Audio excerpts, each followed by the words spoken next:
Hey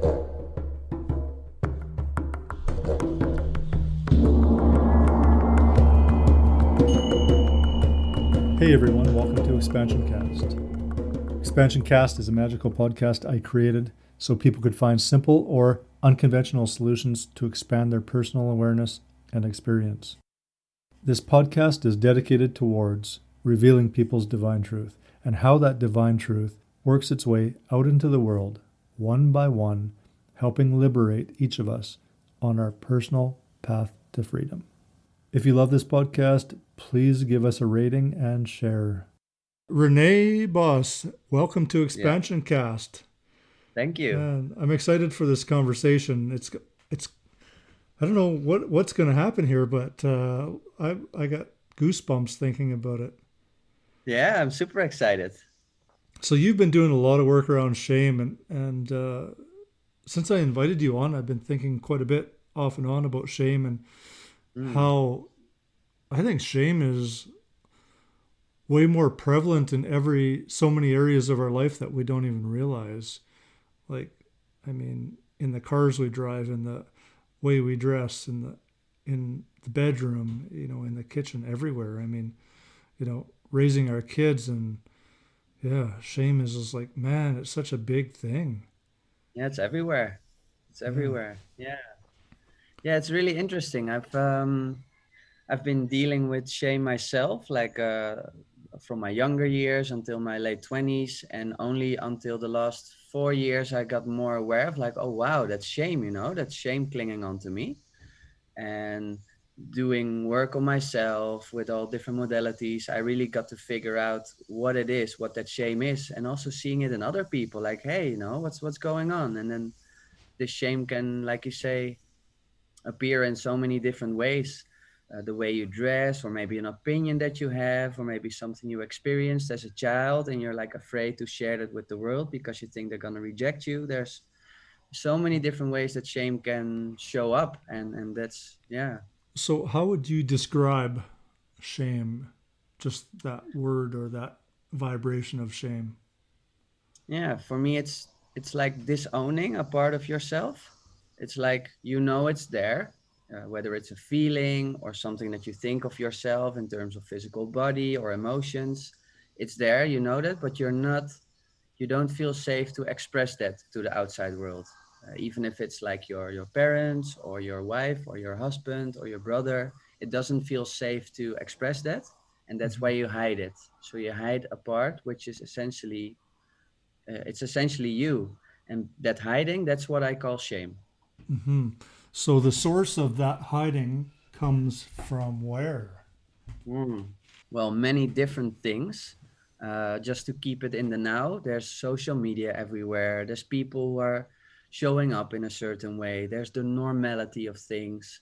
So there's a lot of different areas that influence you to, yeah, uh, see that the shame that you hold is it's not safe to express it. Maybe your parents told you something as a child like, oh, that's not normal, or why are you doing that, that's stupid, and then you hold it in, and then you never really dare to do that again in life because you learned that it's bad.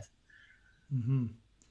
So, what kind of things are you doing to identify shame and help people let go of this? We get kind of a cause of shame, why shame's starting in children and adolescents, Mm. and I mean, it's reinforced in school. Um, why do we hang on to it? Mm. Yeah, I believe that has to do with safety. Like, um when we are born as children, as babies, then we're like pure. We have no reference to anything. We're just there and experiencing. Everything is fine. We're just doing what we feel. We cry when we want to cry. We're angry or frustrated when we want to be frustrated.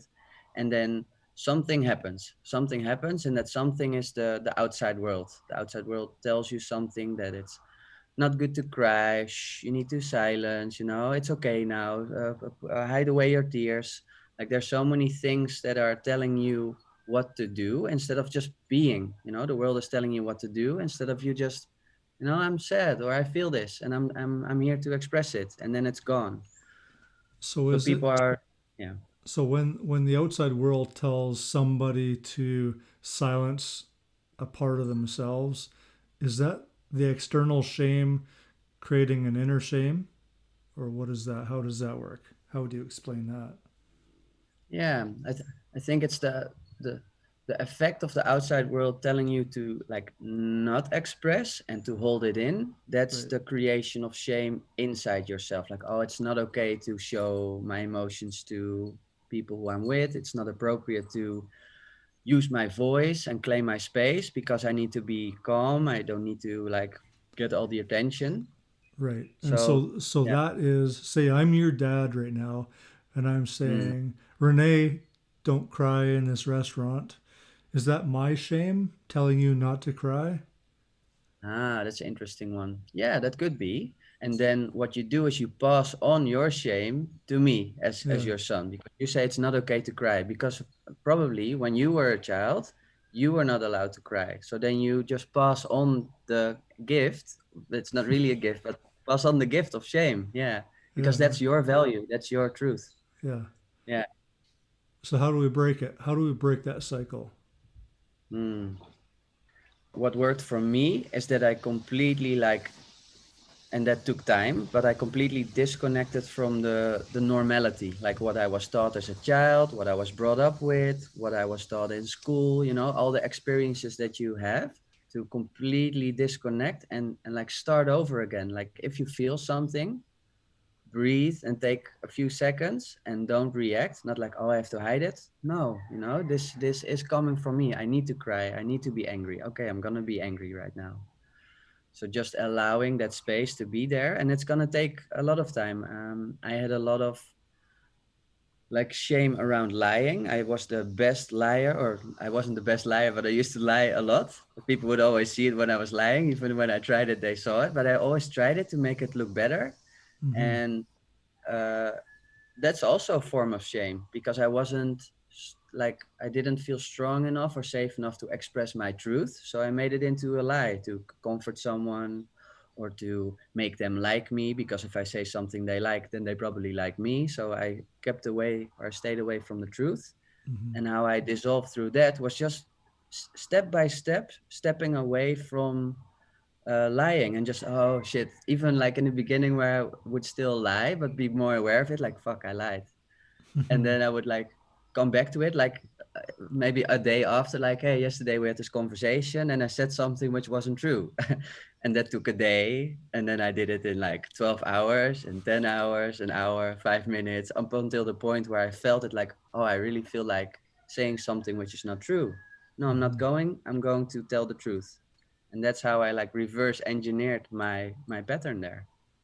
Yeah. And that's one example, but for everyone it's different. For one person it's lying, for another it's like taking space, using your voice, or a limiting belief that you're not good enough. Just slowly unwind that process. Yeah. So it sounds like when we're lying or doing something to please somebody else, that Mm. it's that pleasing is rooted in shame. Yeah. Yeah. Definitely. Yeah. Yeah. Yeah, that's cool. That's very cool. Yeah. And it's powerful because the moment when you unravel unravel it, you bring it back to like the neutral position that you were born with, you can then like pull it even higher to a higher form where you are you know, super honest, and you know what you feel, and you know how to attract good things in life, you know how to say yes, you know how to say no. There's like a whole like spider web of possibilities that open up when you come back to center. Mm. Mm. So what do we do? I feel like right now we need to come back to center. I feel like we're moving Yeah. so fast right now that we need to come Hmm. back to center. Do you feel that? Yeah, I feel it too. Yeah. Yeah. What to do now? What I see is that shame, to bring it back also to the topic of shame, shame is everywhere, and this world is full of shame, and not in a bad way, but it's just there. Even I, like, I've done work around shame, but it doesn't mean I never have shame anymore. It still comes up in different moments and different ways. And the trick is that my cats are fighting in the background, or it's okay. um the trick is that knowing that shame is there, but how do you navigate it in this world? Because it will be here, it will always be here, but how do you deal with it if it comes inside of you, or if you notice it in someone? I think we need to like come back to center and to re-engage with the world in an honest way. That's what I believe. That's where it all starts, Mm-hmm. opening up. So, what are you doing to come back to center? Hmm. Yeah, for me it's become like a daily practice where I just take some time, I feel in myself, and I really feel what's true for me. And sometimes I feel like, oh, there's shame. I even feel it in moments where I'm in a conversation with someone and they ask me a question. I'm like, oh, that's an interesting topic. I feel some shame there. But now I got to a point where I'm like, that's exciting. And then I go through instead of hiding it or running away or telling a lie. So I got to the point where I'm so present with it that I can approach it in a whole different way. Mm. And my passion is to bring that to other people because it's so powerful. And if we're all more honest, then we also get to know each other better. And if there's shame, then people are not really, they're not really open, right? If you're telling me with a smile on your, or with a smile on your face, like, I feel so happy, Renee, but I can sense it. I can sense if it's true or not. So why don't you just open up and then say, hey, I actually feel really bad today. Can you hold space or can I tell you something? That's the world that I believe in. No more Mm. masking, just being real. Yeah. Mm. So that brings me to a question: is who is Renee? Mm. Yeah, who am I? That's a beautiful question. I believe the correct answer is I am, but that's a very boring answer, I feel. Yeah, but What's in the essence it is. texture? There's a Yeah, texture to no, you, right? And a vibration. What? yeah, yeah. I think if I would say like who I am today, and it is the I am, but it's really like I came back to center. Like I knew I had this openness, and I always had this like happiness stuff, which was also like always smiling, hiding my true emotion. There was my like getaway. If people would ask me, "Hey Renee, how are you doing?" and I would like smile, say I'm okay, because I never really wanted them to see what was going on, and I thought they wouldn't like me for that. And I've come full circle now, where I like started to hide away and protect myself and not express my true emotions to people, hold a lot of shame.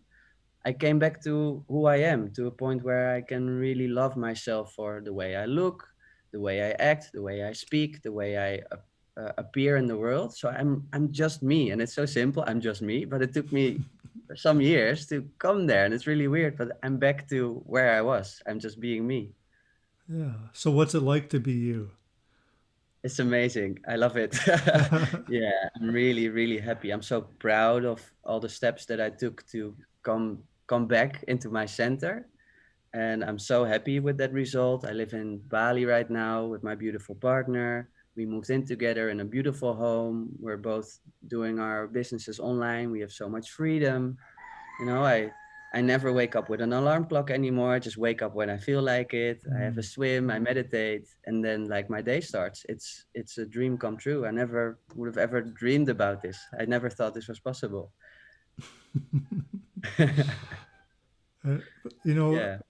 when you say this is possible, does that include to the depth that you love yourself now? Yeah, just it's like it's like if you go, I love silly examples, but they do give you a sense of what I mean. If you go out roller skating for a day and then at the end of the day you take them off, it's like, oh, this feeling of finally I can rest. I don't Mm-hmm. feel pain. I don't feel stress. I can just relax and sit.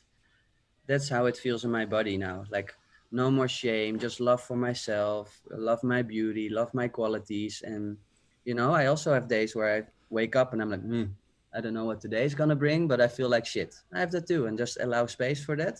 And then it snaps and then I'm back. It's really like yeah, magic. Yeah, it does sound magical. It sounds like you're in this divine flow of whatever's coming in. You're embracing that. Um, so, can you tell us a story? Like, honestly, from this point, seeing you right now, I would say this guy is full of shit. He's never had shame. Like, look at him. He's so Ah. happy. He's Mhm. like, he's all talk. Maybe his shame was just these little things. And but can you tell us like a story of some of your shame? Maybe Yes, something a I'd little love bit to. Yeah, I love. rich. Yeah. Yeah, I love the question too. Yeah, of course. If I go back a long time, even like in the time where I didn't really have that much awareness, I cannot recall the days. But when I was 5 days old, um, I was in the hospital with my mother, like still coming by from the delivery to say. Yeah. And then a woman came into the hospital who couldn't have any children, and she went to the hospital to find a baby. And then she saw me, and then she took me. She took me away. So she kidnapped me for 11 days. So I Mm-hmm. was away from my parents. They were all over the news in the Netherlands. Police like asking the kidnapper to let them know if I'm okay, and even if I was dead, that they let my parents know so they could like give it a place to rest. And then the police found me back in 11 days. So brought me back to my parents, and it's of course a really traumatic experience. What they told me is that the woman took good care of me, so I don't really feel anything. The only thing is the relationship, especially with my mom, which has been a disaster and still is. She was always very overprotective, and therefore I held a lot of shame in my teenage years, like hanging with my friends, and then she would hang on the phone every hour. Where are you? Are you okay? Like really Mm-hmm. so over concerned. So I had a lot of shame there.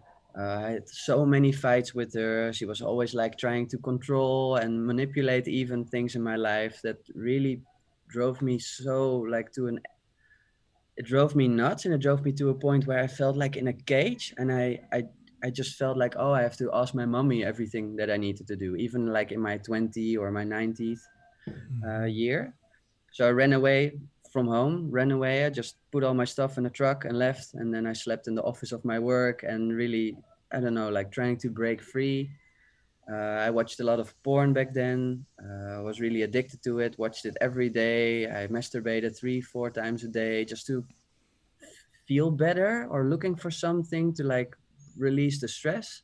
Mm-hmm. So that turned into a big addiction, resulting in premature ejaculation. So when I had sex with a girl, it would like end in 10 seconds, and erectile dysfunction as well. Like I was super young. I was in my early 20s, and I was already like suffering from my cock not working when I wanted it to. So that was a really big thing. Held a lot of body shame. I'm not the tallest guy, but I was insecure how I looked. I thought everything was too small and I'm too petite, and girls would tell me I'm too sweet. I just all these things going on that I felt a lot of shame about, and held me from really going to a beautiful partner. I always settled for less. I thought, oh, this girl is nice. She's not, what I'm looking for, but at least I'll have someone then. So I didn't love myself at all. I just shamed my whole being and my existence. So the years went on, and then at the end of my 20s, so that's like 4 years ago, then I went on a journey, working with plant medicine, getting into yoga, doing a lot of work around tantra, and really like breaking open and showing myself, and people offering me a voice. And I was so scared every time, like shame if people would hand me the microphone, but I knew I had to do it. If I really wanted to become myself, then I need to step up on the stage, show myself, and break free from all these old limiting beliefs, of which shame was the biggest one for me. Mm-hmm. And now I'm here. Living a dream. Yes, yes. Dropping all the baggage that was there for so many years. Yeah. Yeah, man. Yeah. So, in the end, shame seems really simple, doesn't it? Seems really simple. Yeah. If you are aware of it, Yeah. you see it, Mm-hmm. and want to work on it, then it's all good. But you need to have the awareness, and I think a lot of people don't have that. I did a really big market research a few months back, Mm-hmm. called with over 30 people, and of those 30 people, I think 80% was like, yeah, yeah, I used to have shame when I was younger, but it's not there anymore.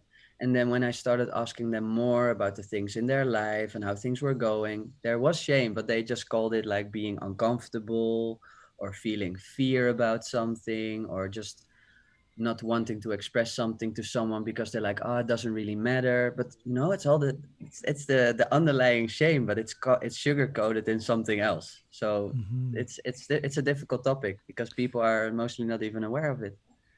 Yeah, like the other day, I was in the park and I seen somebody I knew, a friend, uh, a female, and I stopped to say hi and talk to her, and I said, "What are you reading?" And so she showed me this book, and she goes, "Have you read it?"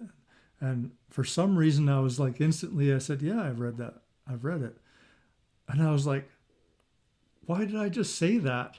Because Yeah, I'm interesting. not even sure whether I read the book or not.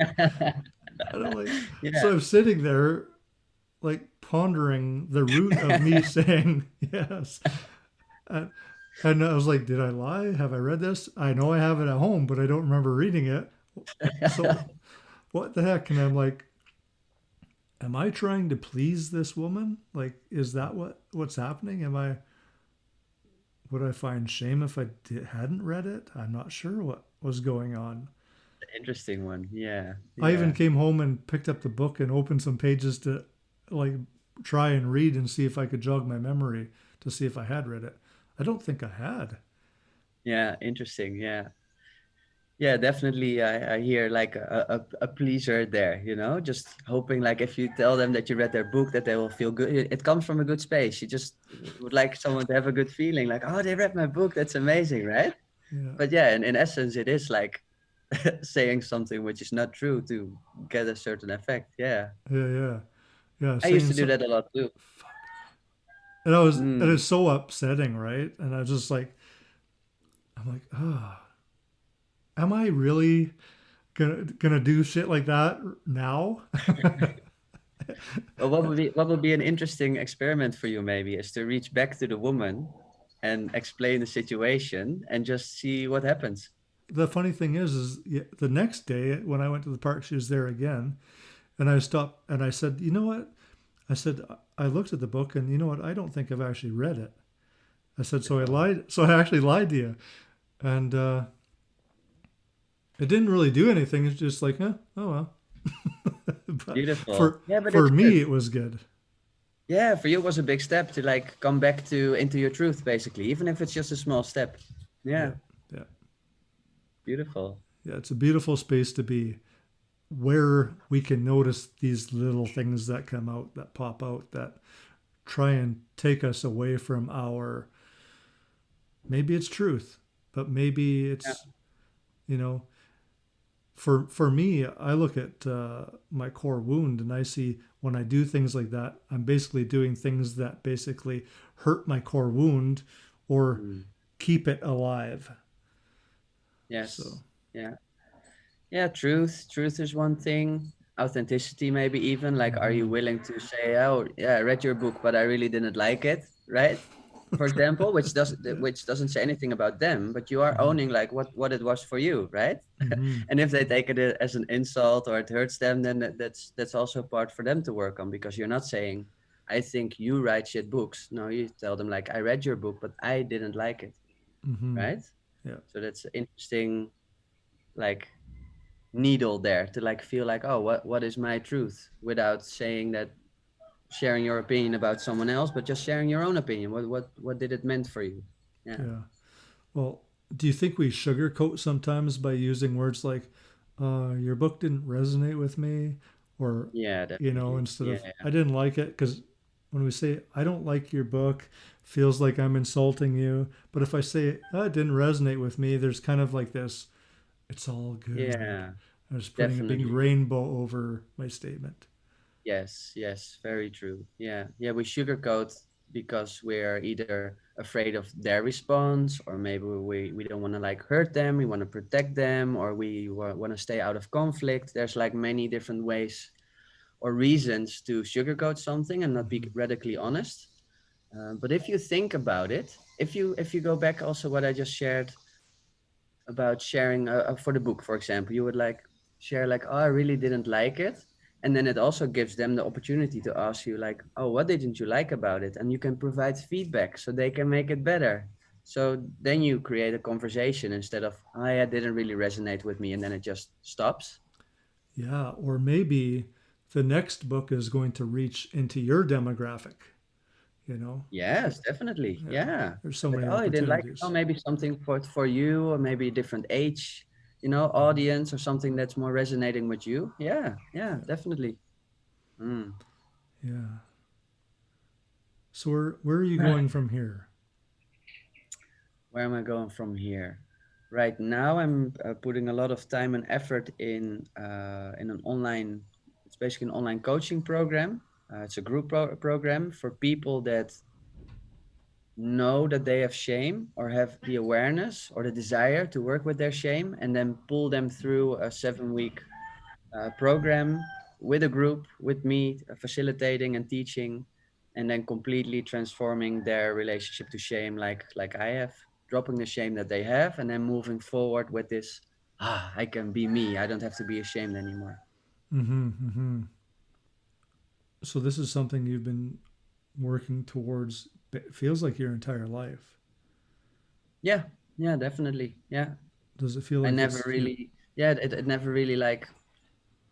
I don't know. It's not something I like thought of. Like, oh, I worked through my. It just came to me all of a sudden. I talked with a friend, and he's like, you know, I really see you like host a coaching program. And then we started brainstorming and going back into my life story and all the changes that I've been through. And then he said, why don't you work with shame? I'm like, okay, yeah, why not? So then I started doing all the research, and I found that so many people have it but don't know what to do with it, or people in their 40s, like older than me, like I'm in my 30s, people in their 40s, 50s, 60s, or maybe even until they die, who have been stuck in this shame the whole time, and it never really got to the point where they can be like, this is me, I'm sharing my real me with the world, and I don't care what other people think. This is me, and this is my truth, and that's what I want to bring to people because it's important.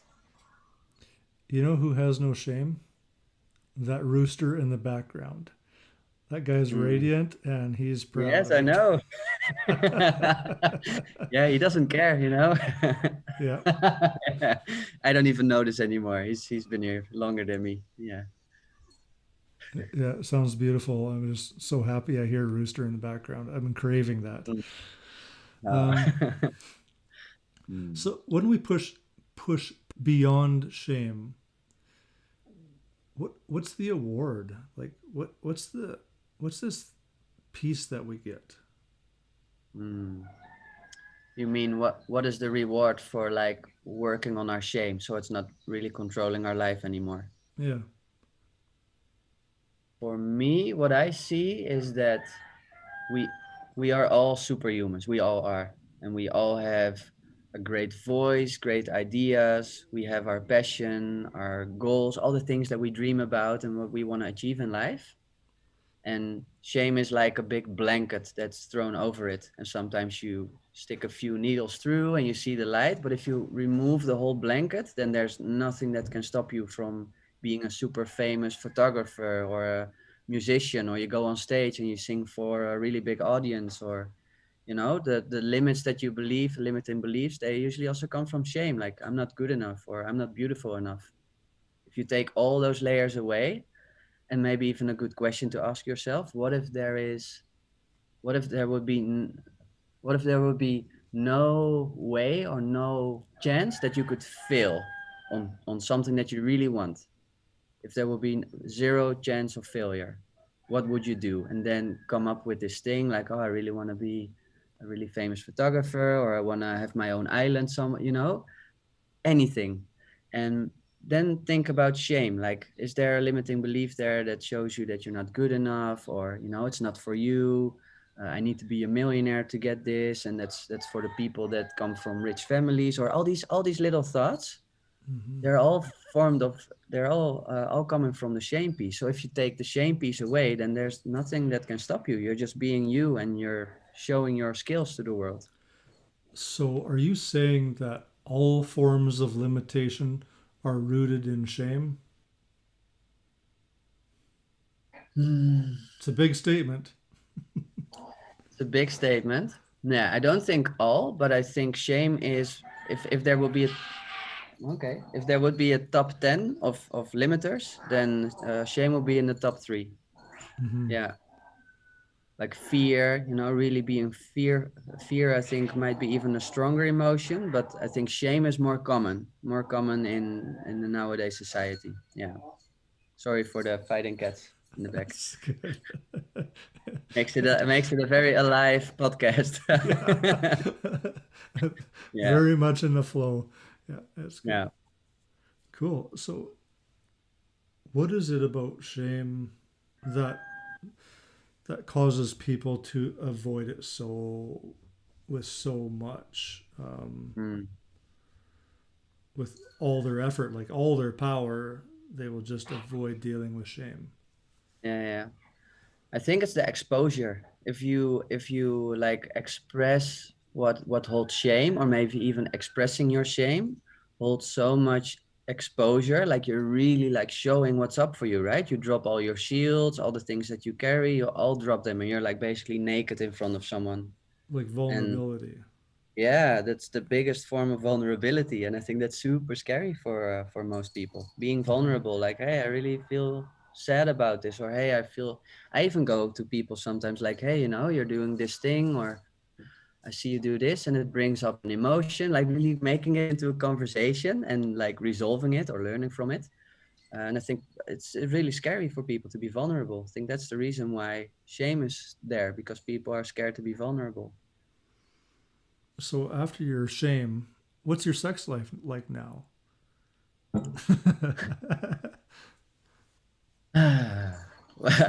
It's funny. My mind is like, I want to say amazing, like fucking great. But my mind is like, oh, maybe if I make it too great, then people are not going to believe me. But it's really like that. Yeah.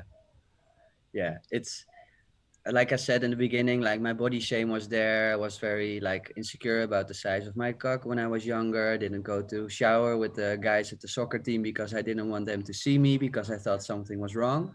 Mm-hmm. And then of course that also shows up being intimate with a woman. And yeah, through these years I started to love my body more, which allowed me to drop any like pressure or that I get in my head that it's not good enough. And being just in my body and loving the way I am is radiating outside. It also um, uh, causes like other women to find me more attractive because I think I'm attractive, and that's what you have in, you radiate out.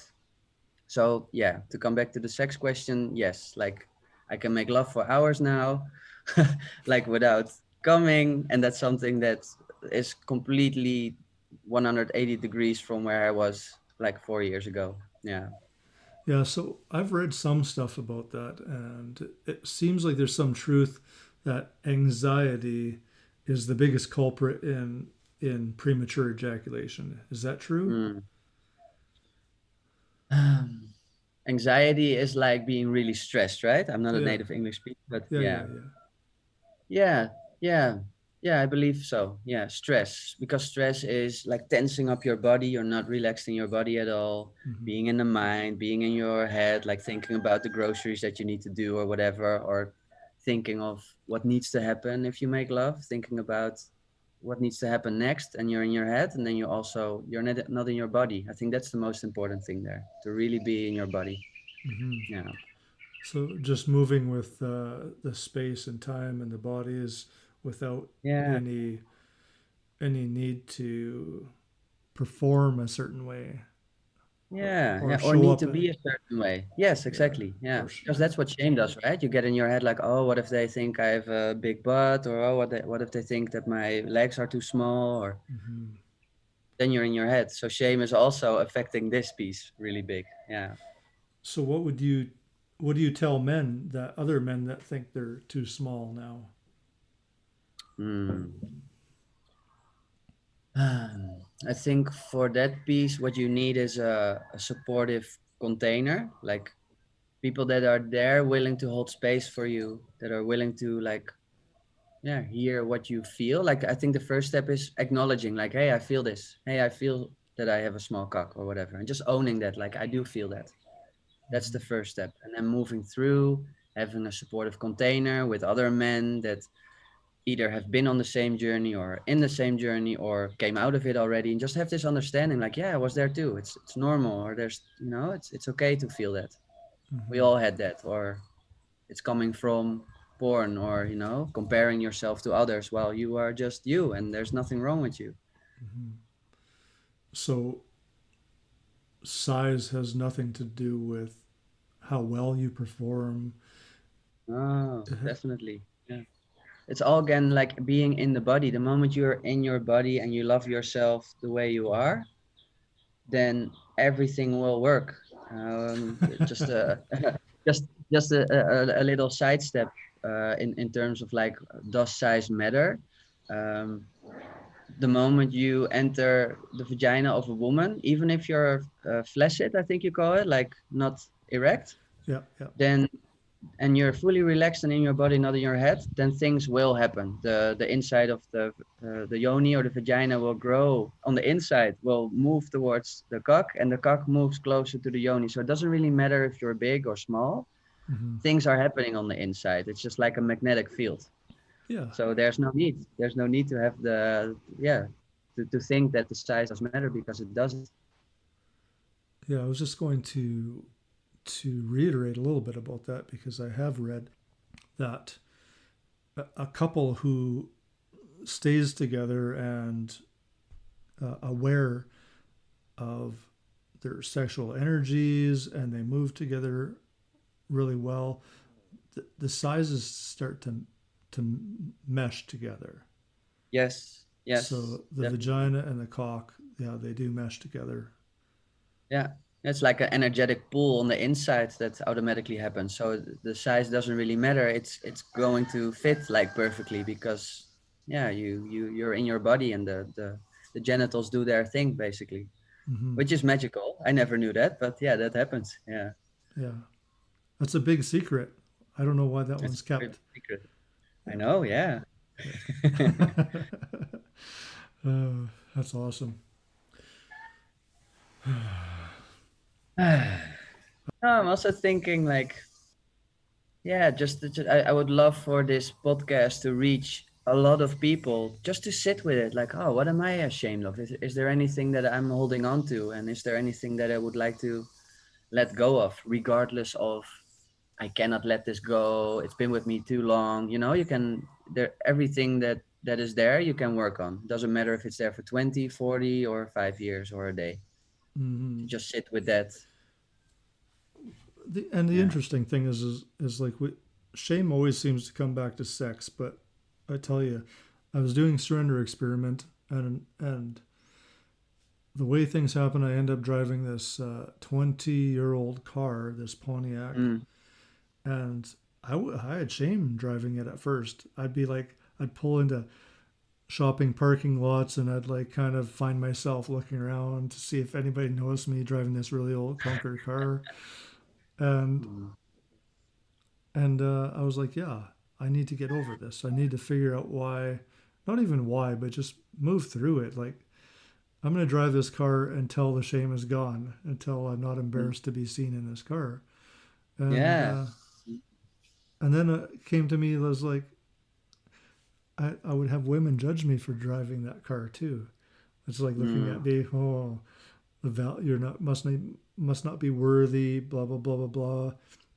I'm like, well, this isn't somebody who's healthy. This Yeah. isn't somebody who I want. So maybe I'm going to keep driving this car until I have a partner that respects everything in a healthy way, Yes. right? Wow. Yeah. That's a really good one. Yeah. Because then the partners that said it's a shabby car, or I don't like it or whatever, and you're not Yeah, worthy, then that means that sort of they see the value of your car says something about you, right? yeah, yeah, yeah, yeah. And Or they're that, like, shamey, right? yeah, yeah, exactly. Yeah. Hmm. Yeah, I also love talking about cars, because I also have an experience of shame with a car. Um, that's like 2 years ago. 2 years ago, I've been in IT freelancing. Things were going really well financially. I thought I'm gonna get a Tesla. a Tesla Model S. So I got one. Yeah. And amazing car, really fun, like crazy. I wasn't even 30 and I was driving this Tesla car, you know? Yeah. I loved it up to the point where I decided that I wanted to move to Bali. I wanted to get rid of the car. Um, I moved to a cheap apartment because I wanted to rent out my house. So I just rented a small room in like another area of the city I was living in. But the area was usually, or not usually, but was filled with people that are, I don't know, they're not like really wealthy. They don't have that much money to spend. And then I drive this $100,000 car into the street there every day, going Yeah. in my €200 room that I rent per month. And it made me so ashamed. I'm like, oh my God, I drive this super expensive car into the street. People are looking at me and they barely have money to eat. Yeah. So I was also looking around like, oh, I hope no one sees me get out of the car. It's so interesting. Yeah. Yeah. Yeah. And I'm Well, happy that I don't have it anymore now. Just not because of the shame thing, but because it doesn't define who I am. It's just an object. yeah. Well, at this point, does anything define who you are? No, just me being me. Yeah. Yeah. That's it. Yeah.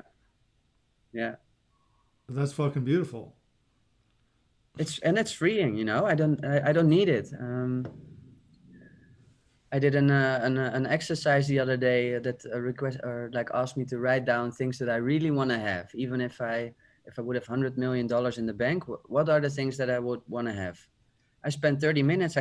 I couldn't think of something. I'm like, I have everything. I have everything inside.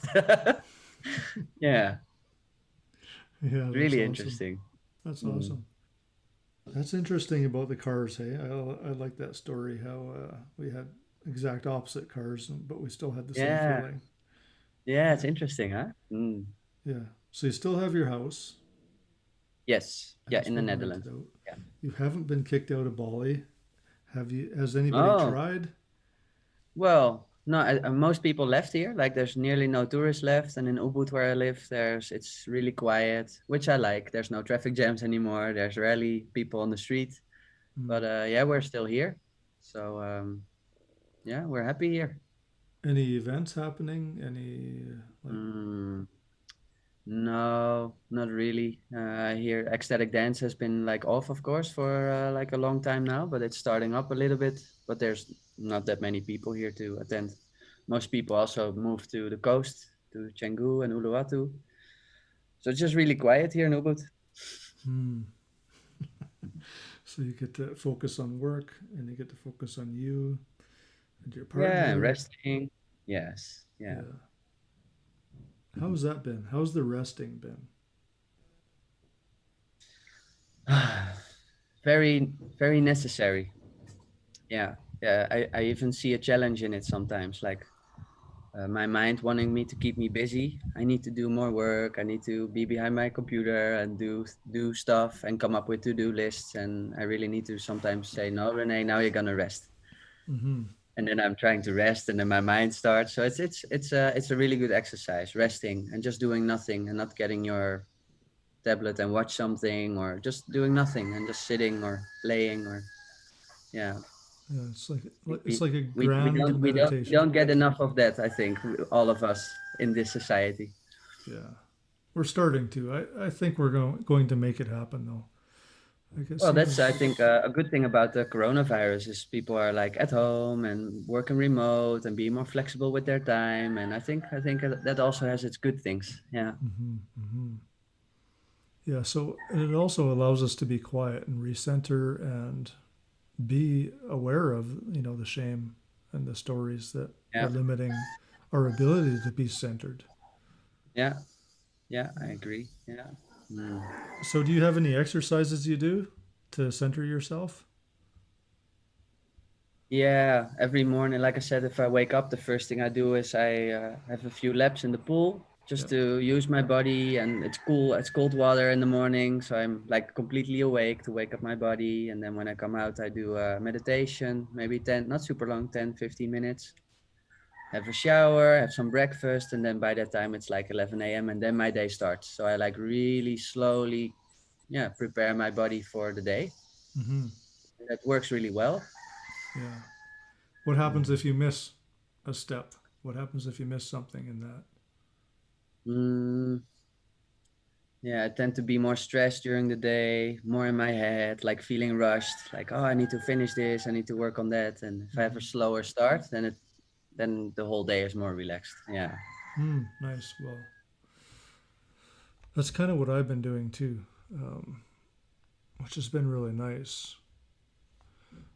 Do have a feeling I'm going to have to start really getting a little bit busier and doing more work, but I also feel that once I move into this busier space, that I'm still going to be centered and Mm. really pushing towards dreams and goals with a sharper awareness. Yeah, yeah, yeah. Yeah. In a better So balance. yeah, Yeah. yeah, yeah, yeah. Much healthier. Mm. So, is there anything I haven't asked that you think is really important that people ask themselves about shame or how they identify shame? Yeah, yeah. I think the question I asked before, like people to really take a moment, stop doing what you're doing, turn off the TV, turn off the radio, just be on your own for a bit, send your partner into the park or whatever, and just be at home or go to the park on your own and just sit there for a few minutes, maybe bring a journal and just feel like, oh, what, what are things that are coming up for me, what are things that I would love to express, which I'm not because of whatever reason. Like really sitting with it and feel, sort of meditating on it, like feeling like, oh, what is my shame? Do I have body shame? Do I love myself? Would I go to a naked beach and just be super comfortable with my body, or do I hold some shame? Just be curious. That's the thing. Be curious. What is there, and then yeah, take it from there. Mhm. You just reminded me of a little story I want to tell you. It's funny. Yeah. Just a few days ago, in the morning, I thought about this lady I used to work with, and she was always talking about going kayaking. And for some reason, I thought about her and kayaking, but I never connected with her. And I went down to the river, found a really nice sandy place that was isolated along the river, and I was sun tanning naked.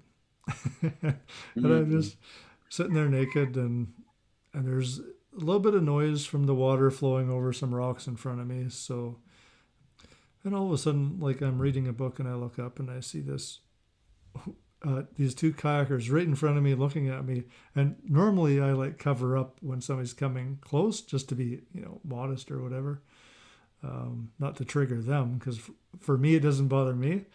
But I was like, oh shit, too late. But there was like more of them coming, and I was like, Oh. what do I do? Like, do I cover up? I'm like, nah, I'll just stay like this. Because for some reason I felt, oh, if I'm covering up now, is it, I don't know, whatever. It just didn't make sense. So I'm like, yeah, I'll just Yeah. sit here. And then I was looking at a couple of the people. I'm like, hey, I know those people. And one of them was the woman that I was thinking about going kayaking with, and her Oh. husband. And so funny because, and then I'm like, I'm sure that's them. It's really hard to tell when they're in kayaks and they got all this stuff on, their hats and everything. So 10 minutes later, I pull up my phone and I said, hey, are you kayaking today? She goes, oh my God, was that you? I'm like, hell yes. Yeah. Beautiful. I love that. Yeah. Yeah. Uh, Hmm. that was nice. Beautiful stories. Yeah, and this way you can also see how playful shame, like the topic of shame or not having shame, how playful it can be. And it's, I think shame holds a very negative load, like, oh, it's shame, oh no, it's really bad. But it's just like a self protection mechanism, or just trying to protect you or trying to protect others for something. But it can be more light, more fluffy, more like, like you explain Hmm. now, like these people see you, like, oh my God, was that you? It's not this bad thing. Yeah. It can just be open and we can laugh about it. Yeah. Yeah. And the funny thing is like I worked with her for 15 years, like Mm. desks, like, you know, 10 feet apart desks, our desks were. Oh wow. And Yeah.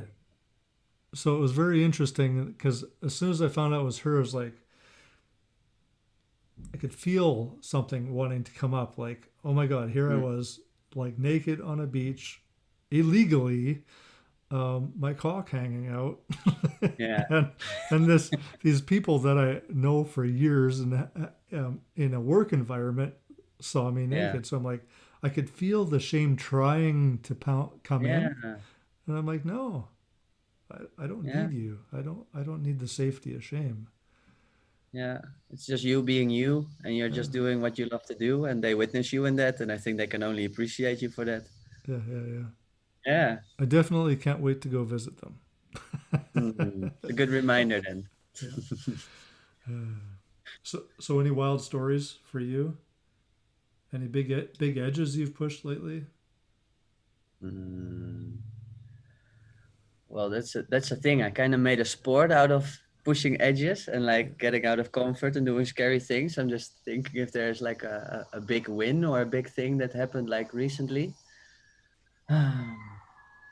Yeah, maybe also around shame. Like I've been in IT consulting for 15 years, so like a long time. I know what I'm doing. It's easy for me to work there, but it's completely dried up like recently. Uh, Coincidentally, at the same time as where I'm like building this thing to help people with shame. So I'm like, okay, that's a sign. But what happens is I move together with my partner Elena, and she's doing super well in her business. And I got to the point where I'm like, no income from IT. I'm just starting up this new thing. I've got some savings, but it's not really lifting off yet. Mm-hmm.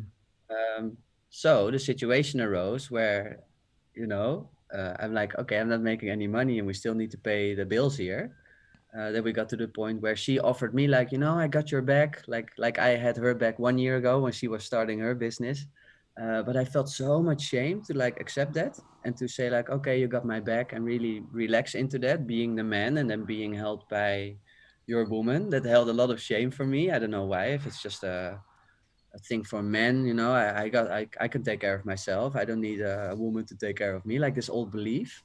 Mm-hmm. And yeah, I just couldn't accept it on the inside of me for some reason. Like I still felt like I need to push myself harder. I need to make more money. I cannot accept this fact, up until the point where I had like a really big breakdown on a day, and I was crying and I felt so bad, and I had a chat with her, and I told her like, I really find it so hard to accept this from you, this beautiful offer of you, because I feel like I should be the man, I should be the provider. And I just broke and I cried and I was really sobbing. And then when that was cleared out, she spoke out, I love you, I got your back. Just focus on what you want to do, and then things will be fine.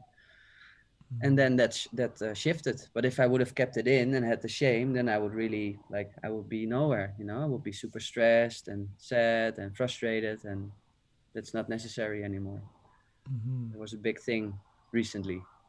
Yeah, that's interesting. And you know what? And if you would have held that back in, you might have completely retreated back to premature ejaculations and all sorts of stuff. Yeah, yeah, and like no, like you said, like there's no. We felt it a little bit because I needed some time to like work that through. But like when the attraction is not really there, because then the polarity is shifted, and then there's things in my mind happening. I cannot let it go, and then yeah, then it goes it goes down very rapidly. Yeah. So being vulnerable, going through the shame again, helped me with this one as well. Yeah. Nice. It's beautiful. Yeah, I have a lot of grateful energy for you. Because one time I remember being very vulnerable and crying, and I was like just a mess. And you supported me. You just came up and gave me a Mm. great big hug, and I will always treasure that moment.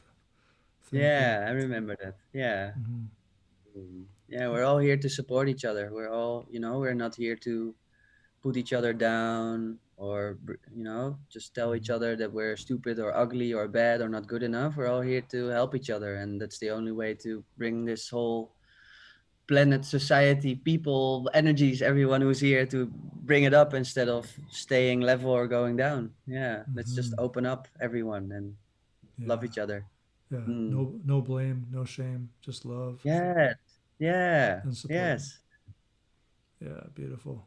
Beautiful. I miss Bali. I miss Bali. You know what? Yeah, Like hearing the roosters and seeing the leaves and the plants behind you, it's amazing. And yeah. the pool. I miss getting up in the morning and diving in for Mm, swims like 2 or 3 times a yeah. day. Yeah, so I'm so envious. Beautiful. Yeah, I mean, yeah, yeah. I understand. It's perfect here. It is.